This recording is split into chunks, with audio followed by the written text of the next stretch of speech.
Hello दोस्तों, welcome to Hindi study. दोस्तों आज के इस वीडियो में हम मोस्ट इम्पॉर्टेंट 80 क्वेश्चन विज्ञान के करने वाले हैं।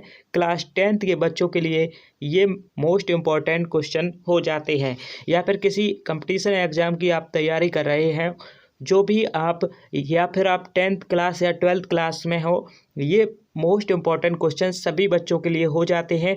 दोस्तों 10th क्लास के बच्चों के लिए ये बहुत ही बेस्ट मोस्ट इम्पॉर्टेंट होंगे, क्योंकि यहाँ से सभी क्वेश्चन जो हैं वो आउट होने वाले हैं। आपके एग्ज़ाम में इन्हीं में से क्वेश्चन दिखने वाले हैं। तो दोस्तों यह वीडियो ज़रूर पूरा देख लीजिएगा और दोस्तों के पास, अपने दोस्तों के पास ज़रूर शेयर कीजिएगा, क्योंकि यहाँ पर जो भी आप दूसरों की सहायता करोगे तो आपकी भी सहायता दूसरा करेगा। ठीक है, तो आप क्या करोगे, इस वीडियो को लाइक और चैनल को सब्सक्राइब कर लेना है।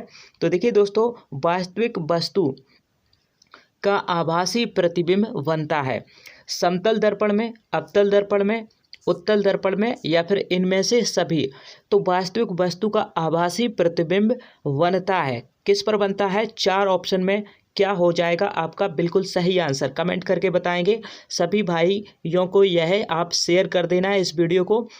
ठीक है, तो यहाँ पर देखिएगा, आपका वास्तविक वस्तु तक का आभासी प्रतिबिंब जो होता है वो समतल दर्पण में बनता है। कहाँ बनता है? समतल दर्पण में। याद रखना है, समतल दर्पण में आपका बनता है, एकदम से याद रखना है। बहुत ही मोस्ट इम्पॉर्टेंट क्वेश्चन आपका हो जाता है।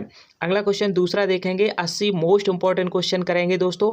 यहाँ पर आपके सभी क्वेश्चन फंसने वाले हैं आपके एग्जाम में, ध्यान से कर लेंगे। अगर ये क्वेश्चन आप कर लेते हो, एक भी क्वेश्चन आपका बाहर नहीं जाएगा ऑब्जेक्टिव क्वेश्चन, तो आपको ये सभी कर लेने चाहिए।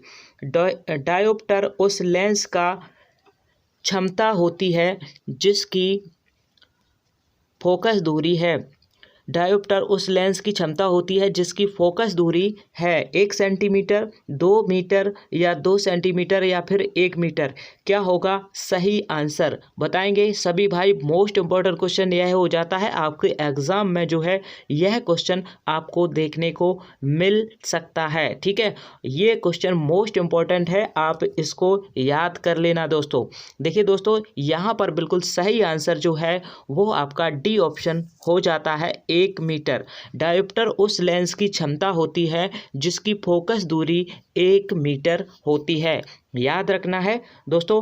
दूसरा क्वेश्चन यहाँ पर हमारा पूरा हो जाता है। यहाँ पर अगला क्वेश्चन तीसरा देखेंगे, किसी लेंस के बाहर की ओर उभरे 2 गोलीय पृष्ठ को इसे कहते हैं अवतल लेंस, उत्तल लेंस, समउत्तल लेंस, या समतलो अवतल लेंस। क्या होगा सही आंसर? तो देखिए दोस्तों, यहाँ पर बिल्कुल सही आंसर आपका सी ऑप्शन हो जाएगा, उत्तल लेंस। उत्तल लेंस किसी लेंस के बाहर की ओर उभरे 2 कृष्टीय गोलीय पृष्ठ को इसे कहते हैं। तो उभरे हुए 2 गोली पृष्ठ होते हैं, वो उत्तल लेंस में होते हैं। आपने उत्तल लेंस का अगर चित्र देखा होगा तो आप समझ गए होंगे, इसका सी ऑप्शन आपका उत्तल लेंस सही हो जाएगा। अगला क्वेश्चन, चौथा क्वेश्चन मोस्ट इंपॉर्टेंट हो जाता है, कौन सा रंग है जिसका खतरे के सिग्नल में उपयोग होता है? बताइएगा, कौन सा रंग है जिसका खतरे के सिग्नल में उपयोग होता है? बताइए, कौन से रंग का खतरे के सिग्नल में उपयोग होता है? आप सभी बच्चे जानते होंगे, जब रोकने के लिए जो खतरे वाला निशान जो लगाया जाता है वो किस रंग का होता है? तो फिर वह आपका लाल रंग का होता है। आप सभी बच्चे इस क्वेश्चन को जानते हो। 5वां क्वेश्चन देखेंगे, प्रकाश के किस रंग के लिए तरंग दैर्ध्य अधिकतम होता है? प्रकाश के किस रंग के लिए तरंग दैर्ध्य जो है वो अधिकतम होता है, यानी कि किस रंग का तरंग दैर्ध्य अधिकतम होता है, यहाँ पर आपसे पूछा गया है। तो दोस्तों, तरंग दैर्ध्य अगर पूछा जाए तो लाल रंग का तरंग दैर्ध्य सबसे अधिक होता है। यहाँ पर आपका सी ऑप्शन करेक्ट हो जाएगा। अगला क्वेश्चन देखेंगे दोस्तों, मोस्ट इंपॉर्टेंट क्वेश्चन हो जाता है, निकट दृष्टि दोष दूर करने के लिए किस लेंस का व्यवहार होता है? निकट दृष्टि दोष दूर करने के लिए किस लेंस का व्यवहार होता है? ठीक है, तो यहाँ पर निकट दृष्टि दोष को दूर करने के लिए किस लेंस का हम लोग प्रयोग करते हैं? तो बिल्कुल सही ऑप्शन आपने पढ़ा होगा, निकट दृष्टि दोष के लिए अवतल लेंस का प्रयोग किया जाता है। और अगर दूरदृष्टि का दोष का होता तो आपका उत्तल लेंस यहाँ पर सही होता। ठीक है। अगला क्वेश्चन 7वां है, बहुत ही मोस्ट इम्पॉर्टेंट क्वेश्चन है। यहाँ पर आपका फिजिक्स से ये क्वेश्चन बन रहा है। किसी कुंडली का प्रतिरोध ज्ञात करने का सूत्र है। कुंडली का प्रतिरोध जब हम ज्ञात करते हैं तो कौन सा सूत्र हमें लगाना चाहिए, बताइएगा। तो यहाँ पर देखिएगा क्या होगा सही आंसर। सभी बच्चे जवाब देंगे। जो भी बच्चे नए हैं वो चैनल को ज़रूर सब्सक्राइब करेंगे। आपके लिए हम मोस्ट इम्पॉर्टेंट क्वेश्चन लाते रहते हैं, आपके लिए बहुत ही मेहनत करते हैं। तो आपको यह क्वेश्चन जो है उसका जवाब देना है। आपको वीडियो चैनल को सब्सक्राइब और लाइक कर देना है। ठीक है। अब किसी कुंडली का प्रतिरोध जो है ज्ञात करने का जो सूत्र होता है वह आपका 7वें क्वेश्चन का जो आंसर है बी ऑप्शन करेक्ट है। R बराबर V/I, या फिर आप कह सकते हो B बराबर IR। ठीक है। B बराबर IR हो जाता है, ये आपका फॉर्मूला। ठीक है। या फिर आप R बराबर V/I कह सकते हो। ठीक है।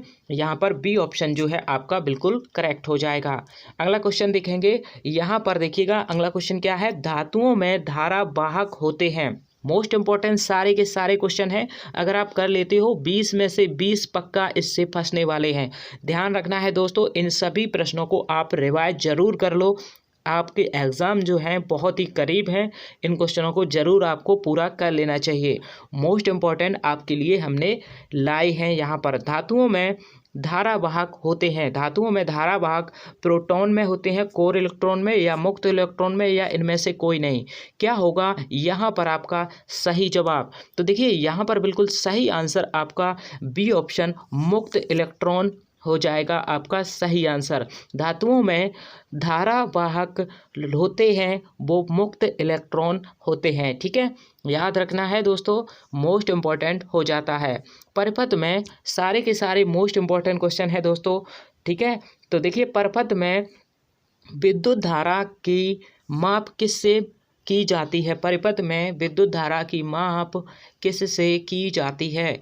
कमेंट करके बताएंगे दोस्तों, कमेंट करके बताना है। परिपथ में विद्युत धारा की माप किससे की जाती है? तो बिल्कुल सही आंसर क्या होगा? वोल्ट मीटर से, गैल्वेनोमीटर से, एमीटर से, या किसी से? तो यहाँ पर बताइएगा क्या होगा सही आंसर। तो देखिए दोस्तों, एमीटर से जो है वह विद्युत धारा की माप की जाती है, यानी कि विद्युत धारा का मात्रक जो है वह आपका एमीटर हो जाता है। अगला क्वेश्चन 10वां क्वेश्चन मोस्ट इम्पॉर्टेंट है। विद्युत फ्यूज विद्युत धारा के किस प्रभाव पर कार्य करता है? विद्युत फ्यूज जो है विद्युत धारा के किस प्रभाव पर कार्य करता है? तो बताइए, ऊष्मीय प्रभाव, चुंबकीय प्रभाव, रासायनिक प्रभाव, या फिर इनमें से कोई नहीं? तो विद्युत फ्यूज विद्युत धारा के किस प्रभाव पर कार्य करता है? तो देखिए ऊष्मीय प्रभाव पर कार्य करता है। किस पर? ऊष्मीय प्रभाव पर कार्य करता है। याद रखना है, विद्युत फ्यूज विद्युत धारा के किस प्रभाव पर कार्य करता है? तो ऊष्मीय प्रभाव पर। याद रखना है। अगला क्वेश्चन देखेंगे। बैटरी से किस प्रकार की धारा प्राप्त होती है? दिष्ट धारा, प्रत्यावर्ती धारा, या फिर दोनों, या फिर इनमें से कोई नहीं? क्या होगा सही आंसर? बैटरी से किस प्रकार की धारा प्राप्त होती है? तो देखिए बिल्कुल सही आंसर आपका क्या हो जाता है? ए हो जाएगा। यहाँ पर दिष्ट धारा जो है बैटरी से किस प्रकार की धारा प्रभावित होती है, यानी प्राप्त होती है, वह होती है आपकी दिष्ट धारा। याद रखना है, सभी मोस्ट इम्पॉर्टेंट क्वेश्चन हो जाते हैं। अगला क्वेश्चन देखेंगे। निम्नलिखित में से कौन जैव मात्रा ऊर्जा स्रोत का उदाहरण नहीं है? निम्नलिखित में से कौन जैव मात्रा ऊर्जा स्रोत का उदाहरण नहीं है? लकड़ी, नाभिकीय ऊर्जा, गोबर गैस, या कोयला? निम्नलिखित में से कौन जैव मात्रा ऊर्जा स्रोत का उदाहरण नहीं है? जैव मात्रा ऊर्जा स्रोत का उदाहरण इनमें से कौन सा नहीं है? तो बिल्कुल सही आंसर आपका क्या हो जाएगा? यहाँ पर आपका सी ऑप्शन नाभिकीय ऊर्जा एकदम करेक्ट आंसर होगा। जैव मात्रा ऊर्जा स्रोत का उदाहरण नहीं है तो इनमें से लकड़ी भी है, गोबर भी है, कोयला भी है। यहाँ पर ऊर्जा के स्रोत ये सारे हैं, लेकिन नाभिकीय ऊर्जा ये आपका स्रोत जो है जैव मात्रा का ऊर्जा स्रोत नहीं है। तो ये आपका सही हो जाता है। अगला क्वेश्चन देखेंगे दोस्तों, 13वां क्वेश्चन है, इनमें से कौन सी नवीकरणीय ऊर्जा है? इनमें से कौन सी नवीकरणीय ऊर्जा है? तो बताएंगे क्या होगा सही आंसर, नवीकरणीय ऊर्जा कौन सी है? तो देखिए बिल्कुल सही आंसर क्या होगा, यहाँ पर पेट्रोल, कोयला, सौर ऊर्जा, प्राकृतिक गैस, ये सारे ऑप्शन है हमारे। तो इनमें से कौन सा नवीकरणीय ऊर्जा है? तो नवीकरणीय ऊर्जा जो है बिल्कुल आप समझ गए हो, तो सौर ऊर्जा है जो वह नवीकरणीय ऊर्जा कही जाती है। ठीक है, तो यहाँ पर सौर ऊर्जा जो है वह नवीकरणीय ऊर्जा है। ठीक है, 13वें का सी ऑप्शन सौर ऊर्जा सही होगा। निम्न में से कौन अवकारक है? अवकारक निम्न में से कौन है? H2CO या oxygen O2, H2H, hydrogen sulphate या हाइड्रोजन या कार्बन मोनोऑक्साइड? क्या होगा सही आंसर इन 4 ऑप्शनों में से, निम्नलिखित में से कौन अवकारक है? तो 14वें का ए ऑप्शन आपका बिल्कुल करेक्ट होगा, H2 अवकारक है, तो H2 यहाँ पर सही हो जाएगा। अगला क्वेश्चन है, निम्नलिखित में से पीएच का कौन सा क्षारक विलयन का मान देता है? क्षारक विलयन का मान जो है, निम्नलिखित में से क्षारक विलयन का मान जो है वह कौन देता है? तो देखिए दोस्तों, यहाँ पर सही ऑप्शन आपका क्या होगा, देखिए मैं आपको बता दूं, यहाँ पर 0 से यहाँ पर 7 को हम क्या कहते हैं, 7 जिसका पीएच मान होता है उसे हम उदासीन कहते हैं, या फिर आपका 7 से कम अगर मान है तो उसे हम क्षारीय कहेंगे। ठीक है, 7 से कम है तो क्षारीय, और अगर 7 से ज़्यादा है तो अम्लीय कहा जाएगा। ठीक है, अम्लीय, सॉरी दोस्तों, यहाँ पर मैं फिर से आपको बता दूँ, देखिए दोस्तों ये गलत हो गया।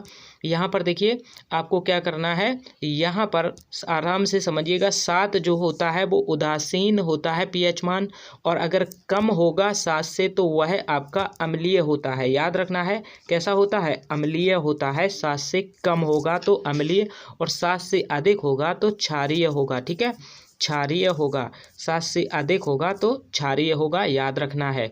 तो यहाँ पर बिल्कुल 7 से ज़्यादा कौन है, तो बिल्कुल सही ऑप्शन होगा 13 जो है डी ऑप्शन में है, यह आपका क्षारीय विलयन हो जाएगा। ठीक है दोस्तों, याद रखना है 7 से अधिक क्षारीय होता है। ठीक है, निम्नलिखित में से कौन सही है? निम्नलिखित में से कौन जो है वो सही है, यहाँ पर आपको पहचानना है। तो देखिए बिल्कुल सही, अगर आप देख रहे हो Na2CO3 × 10H2A, ये आपका धावन सोडा का जो है फॉर्मूला हो जाता है, ये आपका बिल्कुल यहाँ पर सही हो जाता है। बी ऑप्शन आप फिर से देख लीजिएगा, धावन सोडा का सूत्र Na2CO3 × 10H2O हो जाएगा। 17वें का आंसर देखेंगे, यानी कि 17वां क्वेश्चन है, लिटमस रंजक बैंगनी रंग का होता है तो निकाला जाता है। लिटमस रंजक बैंगनी रंग का होता है जो निकाला जाता है। कहाँ से निकाला जाता है? लिटमस रंजक जो बैंगनी रंग का होता है वह कहाँ से निकाला जाता है? लाइकेन से, हल्दी से, लाल पत्ता गोभी से, या फिर पेटूनिया फूल से? यहाँ पर इन 4 ऑप्शन में से क्या होगा सही आंसर बताएंगे। और जितने भी भाई नए हैं चैनल को ज़रूर सब्सक्राइब करें, लाइक करें वीडियो को, और आगे देखें इस क्वेश्चन का क्या होगा आंसर। देखिए इस क्वेश्चन का बिल्कुल सही आंसर लाइकेन होगा। लाइकेन से बैंगनी रंग के रंजक को निकाला जाता है, याद रखना है। अगला क्वेश्चन देखेंगे, यहाँ पर शुष्क बुझा हुआ चूना पर क्लोरीन गैस, शुष्क बुझा हुआ चूना पर क्लोरीन गैस की क्रिया कौन सा पदार्थ बनाता है?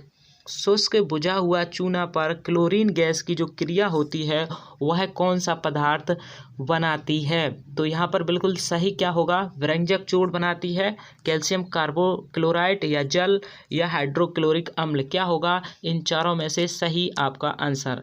तो देखिए दोस्तों, यहाँ पर बिल्कुल सही आंसर आपका ए ऑप्शन हो जाता है, विरंजक चूर्ण।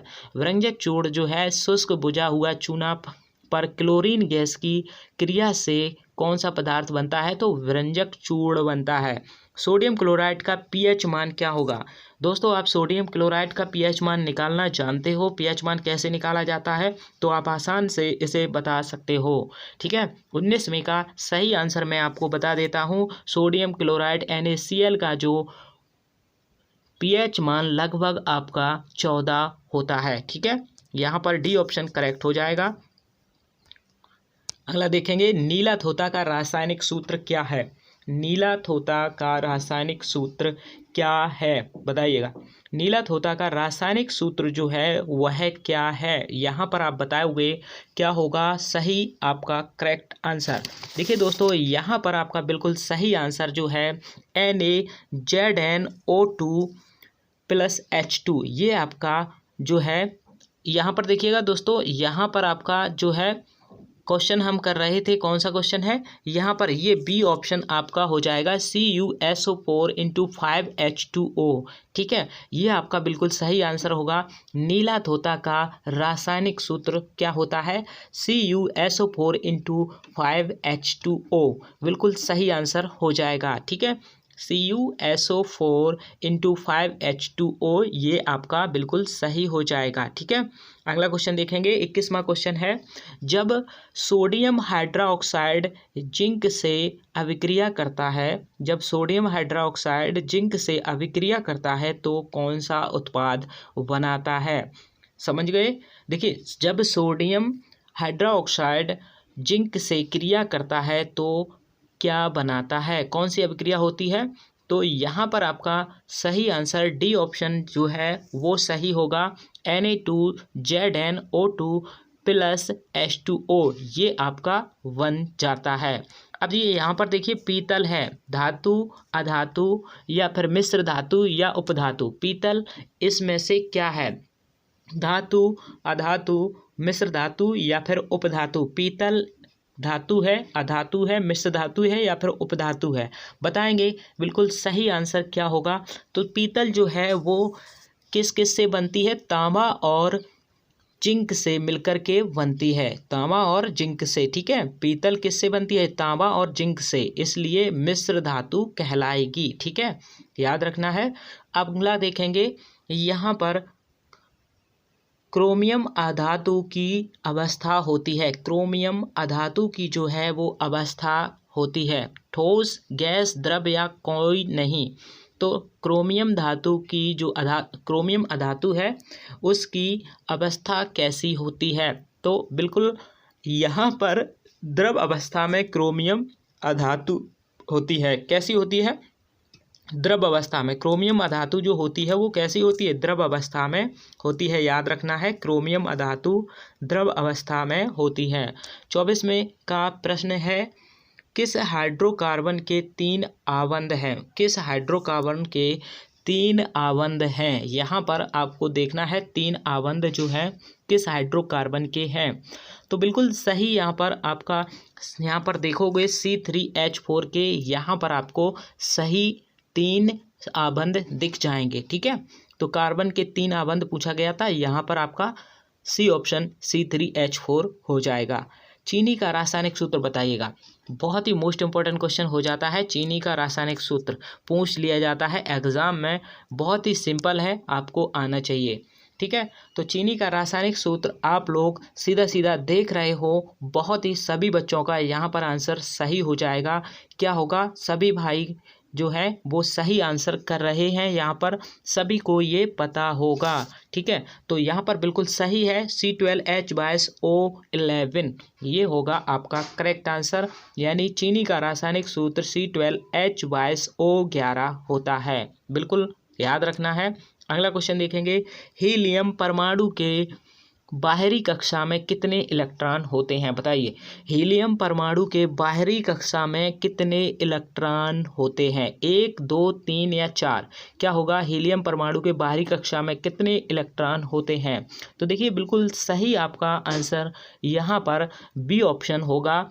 तो बिल्कुल सही 2 होते हैं, बाहरी इलेक्ट्रॉन जो होते हैं वो 2 होते हैं परमाणु हीलियम में। हीलियम परमाणु में बाहरी कक्षा में जो इलेक्ट्रॉन होते हैं वो कितने होते हैं, 2, इसका सही आंसर हो जाएगा। ठीक है, करेक्ट आंसर क्या होगा, 2। ठीक है, याद रखना है। अगला क्वेश्चन देखेंगे, स्वपोषी पोषण के लिए आवश्यक है, स्वपोषी पोषण के लिए आवश्यक है, तो इनमें से क्या होगा? CO2, सौर प्रकाश, क्लोरोफिल या फिर सभी?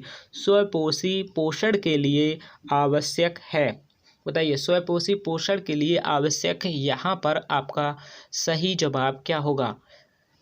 यहाँ पर देखिए बिल्कुल सही, ये सभी जो हैं आपका क्लोरोफिल, CO2 और सौर प्रकाश, ये सभी स्वपोषी पोषण के आवश्यक के लिए आवश्यक हो जाते हैं। ठीक है, स्वपोषी पोषण के लिए ये सारे आपके लिए आवश्यक हो जाते हैं। कवक में पोषण की कौन सी विधि है? कवक में पोषण की कौन सी विधि है? देखेंगे 28वां क्वेश्चन, कवक में पोषण की कौन सी विधि है? स्वपोषी, मृतजीवी या समभोजी या कोई नहीं? इनमें से क्या होगा? सही आंसर आपका बिल्कुल सही हो जाता है बी ऑप्शन, मृतजीवी होगा आपका। कवक में पोषण की कौन सी विधि होती है? तो मृतजीवी विधि होती है, याद रखना है। क्लोरोफिल वर्णक का रंग है, क्लोरोफिल वर्णक का जो रंग है वह कैसा है? क्लोरोफिल वर्णक का रंग है हरा, नीला, लाल या सफ़ेद? बताइए क्या होगा सही आंसर? क्लोरोफिल वर्णक जो है, मोस्ट इम्पोर्टेंट क्वेश्चन है, क्लोरोफिल वर्णक का रंग है कैसा है? क्लोरोफिल वर्णक का जो रंग है वह आपका यहाँ पर सही हो जाता है, बिल्कुल सही आंसर आपका हरा रंग क्लोरोफिल वर्णक का होता है। कैसा होता है? हरा रंग। क्लोरोफिल वर्णक का कौन सा रंग होता है? हरा रंग होता है। ठीक है, याद रखना है। अगला क्वेश्चन देखेंगे, पायरुवेट के विखंडन से यह कार्बन डाइऑक्साइड, जल तथा ऊर्जा देता है, यह क्रिया होती है, किस में होती है? बताइए किस में होती है यह क्रिया? तो बिल्कुल सही आंसर क्या होगा यहाँ पर? बी ऑप्शन, माइक्रोकांड्रिया में ये सारी जो है क्रिया होती है। ठीक है, ऊर्जा का ग्रह कहा जाता है माइक्रोकांड्रिया को। यदि हमारे आहार में आयोडीन की कमी है तो हमें किस रोग के होने की संभावना है? तो बताइए आयोडीन की कमी से जो है वह कौन सा रोग होता है, यहाँ पर हमसे पूछा गया है। तो देखिए दोस्तों, यहाँ पर आपका सही हो जाएगा ग्वाइडर, गलगंड और घेंगा, ये सभी जो हैं यहाँ पर आयोडीन की कमी से होने वाले रोग हैं। ठीक है, अगला क्वेश्चन देखेंगे, एस्ट्रोजन स्रावित होता है, एस्ट्रोजन जो है 32वां क्वेश्चन है, एस्ट्रोजन स्रावित होता है, एस्ट्रोजन जो है वह आपका सही आंसर अंडाशय हो जाएगा, सही आंसर। एस्ट्रोजन जो है स्रावित होता है कहाँ से? अंडाशय से, याद रखना है। अगला क्वेश्चन देखेंगे, मनुष्य में ऐच्छिक गतियों का नियंत्रण किसके द्वारा होता है? मनुष्य में ऐच्छिक गतियों का नियंत्रण जो होता है वह किसके द्वारा होता है? तो मनुष्य में ऐच्छिक गतियों का नियंत्रण जो है वह किसके द्वारा होता है? तो सेरिब्रम के द्वारा। किसके द्वारा? सेरिब्रम हो जाएगा इसका सही आंसर। ठीक है, अगला क्वेश्चन देखेंगे, घेंगा रोग, घेंगा जो है यहाँ पर देखिए क्या कहा गया है, घोंघा किस समुदाय का प्राणी है? घोंघा जो है वह किस समुदाय का प्राणी है? याद रखना, मोलास्का, प्रोटोकार्डेटा या फिर इकाई नोडरमाटा या एनिलिडा। तो घोंघा जो है वो किस समुदाय का प्राणी है? तो यहाँ पर बिल्कुल सही आंसर क्या होगा बताइएगा। सभी बच्चे वीडियो को लाइक और चैनल को सब्सक्राइब करेंगे। तो मोलास्का है, मोलास्का समुदाय का प्राणी होता है घोंघा, याद रखना है। निम्नलिखित में से कौन सा जंतु उभयलिंगी है? निम्नलिखित में से कौन सा जंतु जो है वो उभयलिंगी है? मानव, कबूतर, मेढक या केंचुआ? निम्नलिखित कैसे कौन सा जंतु जो है उभयलिंगी है? उभयलिंगी क्या होगा इनमें से बताइएगा। तो बिल्कुल सही डी ऑप्शन, केंचुआ जो है वो उभयलिंगी होता है। ठीक है, पराग कोष होते हैं, बताइए पराग कोष होते हैं बाह्यदल में, अंडाशय में, अंडप में या परागकण में? तो पराग कोष जो है वह होते हैं, तो कहाँ होते हैं? तो बिल्कुल सही आंसर डी ऑप्शन, परागकण में पराग कोष होते हैं। ठीक है। परागकण में, परागकोश कहाँ होते हैं? परागकण में। मनुष्य में कितने जोड़े क्रोमोसोम होते हैं? मनुष्य में कितने जोड़े क्रोमोसोम होते हैं? तो मनुष्य में कितने जोड़े क्रोमोसोम होते हैं बताइएगा। सभी बच्चे जानते होंगे, इसका सही आंसर क्या होगा? सी ऑप्शन, 23 जोड़े होते हैं। क्रोमोसोम कितनी जोड़े होते हैं मनुष्य में? तो 23 जोड़ी होते हैं, याद रखना है। एकदम मोस्ट इम्पॉर्टेंट क्वेश्चन यहाँ पर आपके लिए हो जाता है। निम्नलिखित में से किसे आप उपभोक्ता की श्रेणी में रखेंगे? निम्नलिखित में से किसे आप उपभोक्ता की श्रेणी में रखेंगे? हरे पौधे, जंगली जानवर, या फिर नील हरे शैवाल, या फिर फल और पत्ते को आप किस श्रेणी, उपभोक्ता की श्रेणी में किन्हें रखेंगे? तो बताइएगा। बिल्कुल सही आंसर आपका सी ऑप्शन होगा, जंगली जानवर को आप उपभोक्ता की श्रेणी में रखोगे, ठीक है। अगला क्वेश्चन देखेंगे। पर्यावरण बचाने के लिए 3 प्रकार के आर का उपयोग किया जाता है, इसका मतलब है बताइए। आर 3 प्रकार के प्रयोग किए जाते हैं, उनका क्या मतलब होता है बताइएगा। इनका क्या मतलब होता है? तो इसका मतलब जो है वह क्या होता है?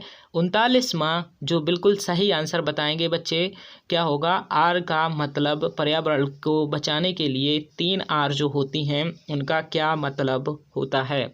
तो बिल्कुल सही है, सभी यहाँ पर होगा कम उपयोग, और दूसरा आर आपका बताता है पुनः चक्रण, और तीसरा आर पुनः उपयोग। आपको ये तीनों आर के द्वारा प्रदर्शित किए जाते हैं, यानी कि सही आंसर सभी हो जाएगा, ठीक है।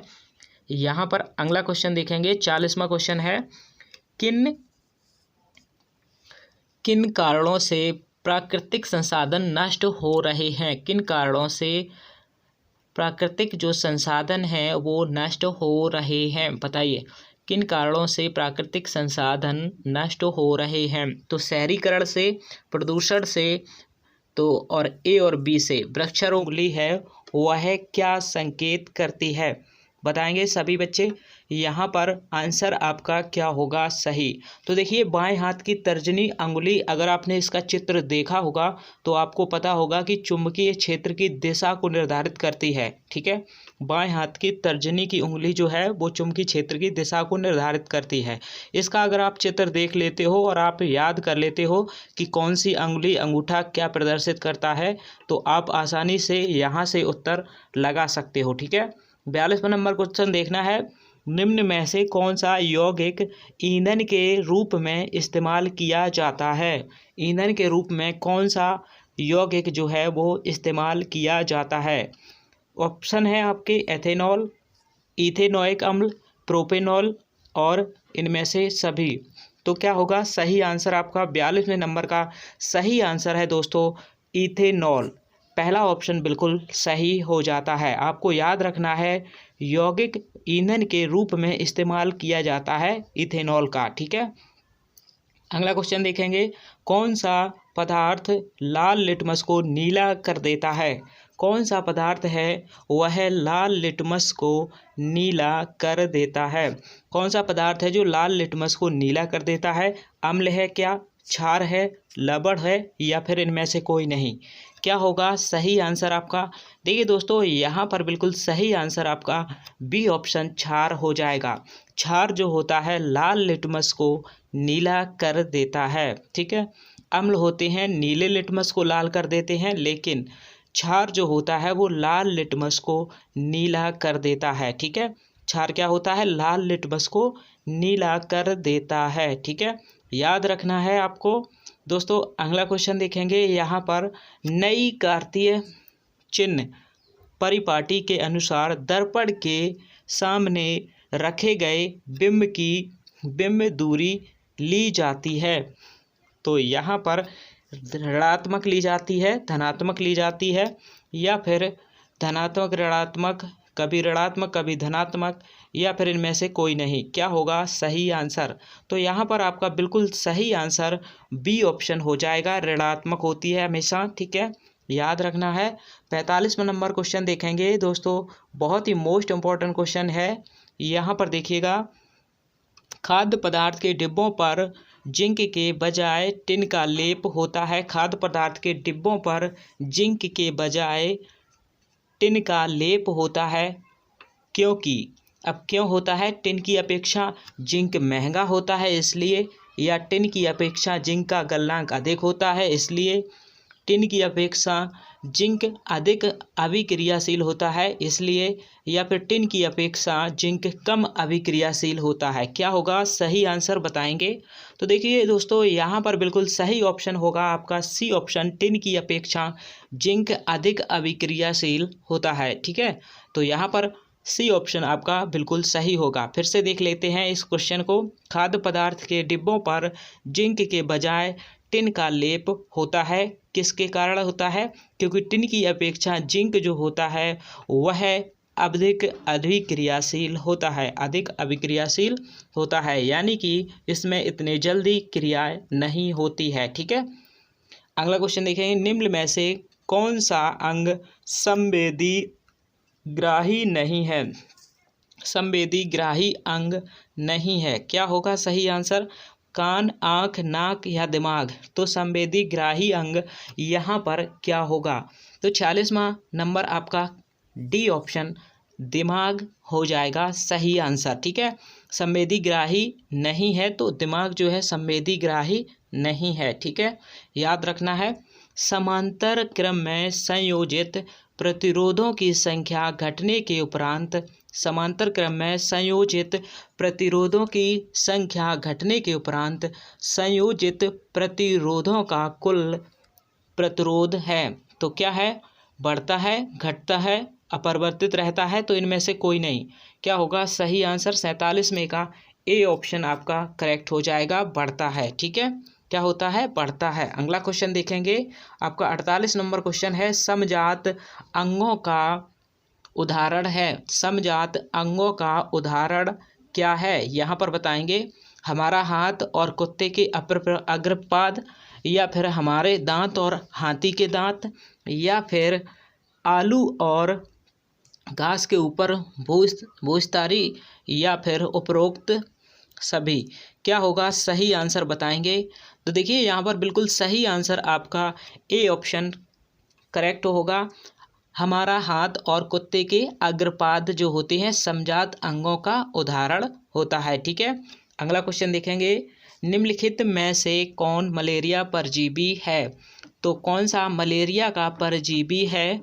यहाँ पर आपका क्या होगा सही आंसर? तो आपने पढ़ा होगा प्लाज्मोडियम जो है मलेरिया परजीवी होता है। ठीक है, निम्न में से उत्तम ऊर्जा स्रोत कौन सा है? उत्तम ऊर्जा का स्रोत कौन सा है? कोयला, या फिर लकड़ी, या फिर पेट्रोलियम, या फिर बायोगैस? क्या होगा सही आंसर बताएंगे। तो देखिए दोस्तों, यहाँ पर करेक्ट आंसर सीधा बायोगैस आपका सही आंसर होगा। निम्न में से ऊर्जा का स्रोत कौन सा उत्तम स्रोत है? तो बायोगैस इनमें से सबसे उत्तम स्रोत हो जाता है। अगला क्वेश्चन देखेंगे सल्फर। अगला क्वेश्चन है सल्फर परमाणु की 72 कक्षा में इलेक्ट्रॉनों की संख्या कितनी होती है? तो सल्फर परमाणु में 72 इलेक्ट्रॉनों की संख्या हमें ज्ञात करनी है। क्या 4 होती है, 5 होती है, 6 या फिर 7 होती है? बताएंगे क्या होगा सही आपका जवाब। तो बिल्कुल सही सारे बच्चों, सभी का सही जवाब यहाँ पर 6 हो जाता है। 6 जो है बिल्कुल करेक्ट आंसर हो जाता है आप सभी बच्चों का। ठीक है दोस्तों, तो यहाँ पर आपका 6 बिल्कुल सही होगा। सल्फर परमाणु में 72 इलेक्ट्रॉनों की संख्या कितनी होती है? 6 होती है। अगला क्वेश्चन देखेंगे, मानव हृदय में कोष्ठों की संख्या कितनी है? तो मानव हृदय में कोष्ठों की संख्या 4 होती है, याद होना चाहिए आपको। अगला क्वेश्चन देखेंगे, कवक में पोषण की कौन सी विधि पाई जाती है? कवक में कौन से पोषण की विधि पाई जाती है? बताइएगा क्या होगा सही आंसर। तो 53 नंबर क्वेश्चन का क्या होगा, कवक में पोषण की कौन सी विधि पाई जाती है? तो कवक में कौन सी विधि पाई जाती है? मृतजीवी विधि। ये क्वेश्चन हम अभी पढ़ चुके हैं। ठीक है, ये मृतजीवी विधि कवक में पाई जाती है, याद रखना है। निम्न में से कौन सा असंतृप्त हाइड्रोकार्बन है? असंतृप्त हाइड्रोकार्बन इनमें से कौन सा है? बताएंगे तो यहाँ पर क्या होगा सही आंसर? देखिए दोस्तों, यहाँ पर आपका सभी जवाब देंगे C2H4, ये आपका असंतृप्त हाइड्रोकार्बन है। ठीक है, C2H4 बिल्कुल करेक्ट आंसर हो जाता है। अगला क्वेश्चन देखेंगे, निम्न में से किस लेंस की फोकस दूरी धनात्मक होती है? बताइए, किस लेंस की जो फोकस दूरी है वो धनात्मक होती है? तो निम्न में से किस लेंस की फोकस दूरी है धनात्मक होती है? तो बिल्कुल सही आंसर यहाँ पर क्या होगा आपका, बताइएगा। तो यहाँ पर बिल्कुल सही आंसर 55 का बी ऑप्शन करेक्ट हो जाएगा। उत्तल लेंस की फोकस दूरी धनात्मक होती है। ठीक है दोस्तों, अगला क्वेश्चन देखेंगे, किस लेंस का उपयोग कर दीर्घ दृष्टि दोष को संशोधित किया जा सकता है? किस लेंस का उपयोग कर दीर्घ दृष्टि दोष को संशोधित किया जा सकता है? तो बताइए क्या होगा? अवतल लेंस, उत्तल लेंस, कभी अवतल या कभी उत्तल या बेलनाकार, क्या होगा इनमें से सही आंसर? तो बताएंगे। तो देखिए 56 का बिल्कुल सही आंसर आपका बी ऑप्शन उत्तल लेंस हो जाएगा। ठीक है दोस्तों, उत्तल लेंस आपका सही जवाब होगा। ठीक है, दीर्घ दृष्टि यानी दूरदृष्टि दोष के लिए जो है वो उत्तल लेंस उपयोग होता है इसका। ठीक है, एल्यूमिनियम पर मोटी ऑक्साइड की परत बनाने की प्रक्रिया कहलाती है। एल्यूमिनियम पर मोटी ऑक्साइड की परत बनाने की प्रक्रिया कहलाती है, क्या कहलाती है बताइए? तो आपका सही जवाब होगा एनोडीकरण कहलाती है। क्या? एनोडीकरण कहलाती है। एल्यूमिनियम पर मोटी ऑक्साइड की परत बनाने की प्रक्रिया एनोडीकरण कहलाती है। सही जवाब आपका बी ऑप्शन हो जाएगा। अगला देखेंगे, विद्युत ऊर्जा का व्यापारिक मात्रक क्या है? विद्युत ऊर्जा का व्यापारिक मात्रक क्या है? यहाँ पर आपका सही जवाब क्या होगा? विद्युत ऊर्जा का व्यापारिक मात्रक क्या है? तो बिल्कुल सही जवाब हो जाएगा सी ऑप्शन, यूनिट। ठीक है, विद्युत ऊर्जा का व्यापारिक मात्रक जो है वह है यूनिट है। ठीक है, यूनिट में ही हम नापते हैं विद्युत ऊर्जा को। ठीक है, याद रखना है। सामान्य नेत्र के लिए दूर बिंदु है। सामान्य नेत्र के लिए जो दूर बिंदु कितना स्थित दूर होना चाहिए बताएंगे? तो बिल्कुल सही हो जाएगा, यह आपका सामान्य नेत्र के लिए दूर बिंदु जो है कितनी दूर पर सामान्य नेत्र के लिए दूर स्थित होनी चाहिए। कोई भी किताब जो है, जैसे कि मान लीजिएगा अगर आपके पास किताब है तो वह आपके सामान्य नेत्रों से कितनी दूरी पर रख कर पढ़नी चाहिए, क्या होगा सही आंसर? तो देखिए दोस्तों, यहाँ पर बिल्कुल सही आंसर आपका 25 सेंटीमीटर हो जाता है। ठीक है, अगला क्वेश्चन देखेंगे, अगला क्वेश्चन है, हाइड्रोजन के दो परमाणुओं के बीच कितने आबंध बनते हैं? हाइड्रोजन के दो परमाणुओं के बीच कितने आबंध बनते हैं? एक, द्विआबंध, त्रिआबंध या फिर इनमें से कोई नहीं? तो क्या होगा 60 क्वेश्चन नंबर का आंसर? देखिए एक आबंध होता है। ठीक है, याद रखना है, हाइड्रोजन के दो परमाणुओं के बीच कितने आबंध होते हैं? तो एक आबंध होता है, याद रखना है। अगला क्वेश्चन है, निम्न में से कौन आहार श्रृंखला का निर्माण करता है? आहार श्रृंखला का निर्माण करता है। निम्न में से कौन आहार श्रृंखला का निर्माण करता है? क्या होगा 61 नंबर क्वेश्चन का आंसर, आहार श्रृंखला का निर्माण करता है। तो बी ऑप्शन आपका बिल्कुल सही होगा। घास, बकरी तथा मानव जो है वह आहार श्रृंखला का निर्माण करते हैं। ठीक है, ये सही आपका हो जाता है। ठीक है, अगला क्वेश्चन देखेंगे 62 नंबर, कौन अंतःस्रावी और वहा ग्रंथि जैसा कार्य नहीं करता है? अंतःस्रावी और वहा ग्रंथि जैसा कार्य नहीं करता है। कौन है अंतःस्रावी और बाह्यस्रावी जैसा कार्य नहीं करता है? तो क्या होगा सही आंसर आपका? यहाँ पर अंडाशय जो है वो सही आंसर होगा। ठीक है, आंसर क्या होगा? अंडाशय। ठीक है, अब अगला क्वेश्चन 63वां देखिएगा, कौन सा कार्बन यौगिक सबसे अधिक अभिक्रियाशील है? कौन सा कार्बनिक यौगिक जो है सबसे अधिक इनमें से अभिक्रियाशील है? तो बताएंगे CH4, C2H6, C2H4 या C3H8। क्या होगा सही आंसर? तो यहाँ पर आपका बिल्कुल सही आंसर 63वें नंबर क्वेश्चन का आंसर जो है वह है सी ऑप्शन, C2H4 हो जाएगा। ठीक है, अधिक अभिक्रियाशील यौगिक जो है कार्बनिक यौगिक C2H4 होगा। ठीक है, अगला क्वेश्चन है 64 नंबर क्वेश्चन है, किस दर्पण का उपयोग सामान्यतः वाहनों के पश्च दृश्य को देखने के लिए होता है? किस दर्पण का प्रयोग जो है सामान्यतः वाहनों के पश्च दृश्य दर्पणों के रूप में किया जाता है? क्या होगा सही आंसर बताएंगे? तो देखिए बिल्कुल सही आंसर उत्तल दर्पण का प्रयोग किया जाता है। जब कोई भी बड़ा वाहन हो, कोई भी वाहन हो, उसमें पीछे के दृश्य को देखने के लिए उत्तल लेंस का प्रयोग होता है। ठीक है, अगला क्वेश्चन देखेंगे, रासायनिक अभिक्रिया के दौरान किसी पदार्थ में ऑक्सीजन का ह्रास कहलाता है? तो रासायनिक अभिक्रिया के दौरान ऑक्सीजन का ह्रास कहलाता है, क्या कहलाता है? तो बिल्कुल सही आंसर है अपचयन कहलाता है। क्या कहलाता है? अपचयन हो जाएगा सही आंसर। दोस्तों सब्सक्राइब जरूर कर लें जो भी भाई नए हैं, और वीडियो को लाइक और चैनल को सब्सक्राइब करना मत भूलें। कमेंट कर दें कि आपको किस टॉपिक पर अगला वीडियो चाहिए।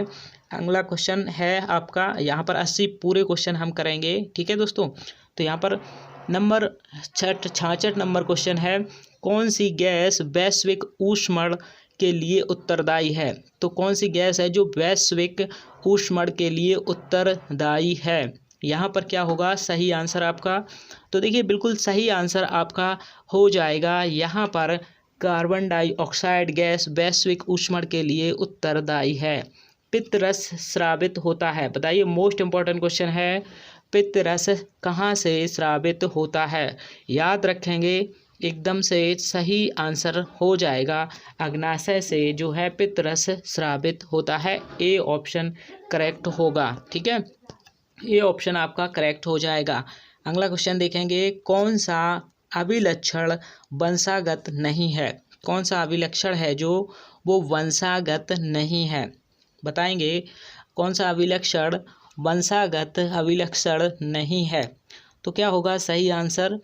तो देखिए यहाँ पर आपका डी ऑप्शन, बाल की प्रकृति जो है यह आपका अभिलक्षण वंशागत नहीं है। ठीक है, आँख का रंग, शरीर का आकार या चमड़ी का रंग ये आपके वंशागत हो सकते हैं। ठीक है, और यहाँ पर नहीं होगा, बाल की प्रकृति जो है वो वंशागत नहीं होती है।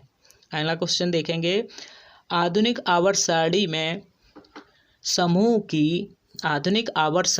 समूह की संख्या है तो कितने समूह होते हैं? आधुनिक आवर्त सारणी में जो समूह होते हैं वो आपके 18 समूह होते हैं। ठीक है, आवर्त आपके 7 होते हैं, 18 आपके समूह होते हैं। ठीक है, याद रखना है। अगला क्वेश्चन देखेंगे, ग्लूकोज के एक अणु में ऑक्सीजन के कितने परमाणु होते हैं? बताएंगे, मोस्ट इम्पॉर्टेंट क्वेश्चन है, ग्लूकोज के एक अणु में ऑक्सीजन के कितने परमाणु होते हैं? तो क्या होगा सही आंसर? बी ऑप्शन करेक्ट होगा, 6 परमाणु होते हैं। ग्लूकोज के एक अणु में ऑक्सीजन के कितने परमाणु होते हैं? तो 6 परमाणु होते हैं, याद रखना है। अगला क्वेश्चन देखेंगे, शुद्ध जल का पीएच मान क्या होता है? बताइए, शुद्ध जल का पीएच मान बच्चा जानता है। शुद्ध जल का पीएच मान जो है वह 7 होता है, याद रखना है। शुद्ध जल का पीएच मान 7 होता है। किस वर्ण रंग का तरंग दैर्घ्य सबसे बड़ा है? बताइए, किस वर्ण यानी रंग का तरंग दैर्घ्य सबसे बड़ा है? लाल रंग, नीला रंग, पीला या बैंगनी? क्या होगा सही आंसर? तो लाल रंग की तरंग दैर्घ्य जो है सबसे अधिक होती है, याद रखना है, लाल रंग की तरंग दैर्घ्य सबसे अधिक होती है। अगला क्वेश्चन देखेंगे, फ्लेमिंग के वाम हस्त नियम के बाएं हाथ की तर्जनी संकेत करती है। अभी हमने ये क्वेश्चन पढ़ा, क्या होगा आंसर? बताइए, ये दोबारा से क्वेश्चन आ गया आपका, क्या होगा सही आंसर? बी ऑप्शन मैंने करेक्ट बताया था। चुंबकीय क्षेत्र की दिशा को निर्धारित करती है बाएं हाथ की तर्जनी अंगुली, जो संकेत करती है वो चुंबकीय क्षेत्र की दिशा को संकेत करती है। ठीक है, याद रखना है। निम्नलिखित में से कौन सा यौगिक ईंधन के रूप में इस्तेमाल किया जाता है? बताइए, ईंधन के रूप में कौन सा यौगिक जो है इस्तेमाल किया जाता है? ये भी आपका फिर से आ गया क्वेश्चन, तो यहाँ पर आपका सही आंसर हो जाएगा ए ऑप्शन करेक्ट हो जाएगा। मोस्ट इम्पॉर्टेंट क्वेश्चन हो जाता है, ए ऑप्शन इथेनॉल हो जाएगा सही आंसर। यौगिक ईंधन के रूप में इस्तेमाल किया जाता है, इथेनॉल हो जाएगा करेक्ट आंसर। अगला क्वेश्चन देखेंगे, कौन सा पदार्थ लाल लिटमस को नीला कर देता है? तो बिल्कुल सही आंसर यहाँ पर ये भी आपका फिर से आ गया क्वेश्चन, क्षार हो जाता है। ठीक है, लाल लिटमस को नीला कर देता है तो कौन कर देता है? क्षार कर देते हैं। ठीक है, याद रखना है। नई कार्तीय चिन्ह परिपाटी के अनुसार दर्पण के सामने रखे गए बिंब की बिंब दूरी ली जाती है। बताइए कैसी ली जाती है? तो बताइए, धनात्मक ऋणात्मक, कभी धनात्मक कभी ऋणात्मक, क्या होगा इसका सही आंसर? ये भी आपका फिर से आ गया है क्वेश्चन, तो यहाँ पर बी ऑप्शन जो है वो करेक्ट आंसर हो जाएगा। 76 में का बी ऑप्शन जो है ऋणात्मक सही होगा। ठीक है, अगला क्वेश्चन देखेंगे, 77वां क्वेश्चन, खाद्य पदार्थ के डिब्बों पर जिंक के बजाय टिन का लेप होता है क्योंकि टिन की अपेक्षा जिंक की जो होता है वो अधिक अभिक्रियाशील होता है। ठीक है, टिन की अपेक्षा जिंक जो है वह अधिक अभिक्रियाशील होता है, ये आपको याद रखना है। 77 में का आंसर सी सही है, टिन की अपेक्षा जिंक अधिक अभिक्रियाशील होता है, इसीलिए डिब्बों पर जिंक के बजाय टिन का लेप लगाया जाता है। ठीक है, अगला क्वेश्चन देखेंगे, निम्न में से कौन सा अंग संवेदी ग्राही नहीं है? बताइए, यह भी आपका फिर से वही क्वेश्चन है, डी ऑप्शन सही हो जाएगा आपका दिमाग। ठीक है, याद रखना है। अब यहाँ पर 80 क्वेश्चन हम पूरे करने वाले हैं। यहाँ पर आप देख रहे हो 79 80 2 क्वेश्चन बचे हैं। जो भी भाई नए हैं वो चैनल को ज़रूर सब्सक्राइब कर लेंगे और वीडियो को देखने के बाद आप शेयर ज़रूर करना है सभी बच्चों के साथ, क्योंकि वो भी इन क्वेश्चनों को कर पाएँ और अपने एग्ज़ाम में जो है अच्छे नंबर ला पाएँ। ठीक है, क्योंकि यहाँ से आपके क्वेश्चन ज़रूर फंसेंगे। ठीक है, तो 79 नंबर क्वेश्चन का जो आंसर है क्या होगा? देखिए, पहले 79 नंबर क्वेश्चन क्या है, समांतर क्रम में संयोजित प्रतिरोधों की संख्या घटने के उपरांत संयोजित प्रतिरोधों का कुल प्रतिरोध बढ़ता है, घटता है, अपरिवर्तित रहता है? तो इनमें से कोई नहीं, तो ए ऑप्शन बढ़ता है सही हो जाएगा आंसर आपका। ठीक है, 80 नंबर क्वेश्चन देखेंगे, समजात अंगों का उदाहरण है? तो बिल्कुल सही क्या होगा, आप देख चुके हो, आपको पता है। ये फिर से क्वेश्चन है, दोबारा से यहाँ पर आए हुए हैं। तो यहाँ पर हमारा हाथ और कुत्ते के अग्रपात जो होते हैं वो समजात अंगों का उदाहरण होते हैं। ठीक है, यहाँ पर दोस्तों हमने सारे क्वेश्चन कर लिए हैं, 80 क्वेश्चन। दोस्तों कैसा लगा वीडियो अच्छा लगा है तो वीडियो को लाइक और चैनल को सब्सक्राइब करें, शेयर ज़रूर करना अपने भाइयों और अपने दोस्तों के साथ, क्योंकि वो भी इस वीडियो को अच्छे से देख लें। ठीक है दोस्तों, तो मिलते हैं अगले वीडियो में। Thanks for watching.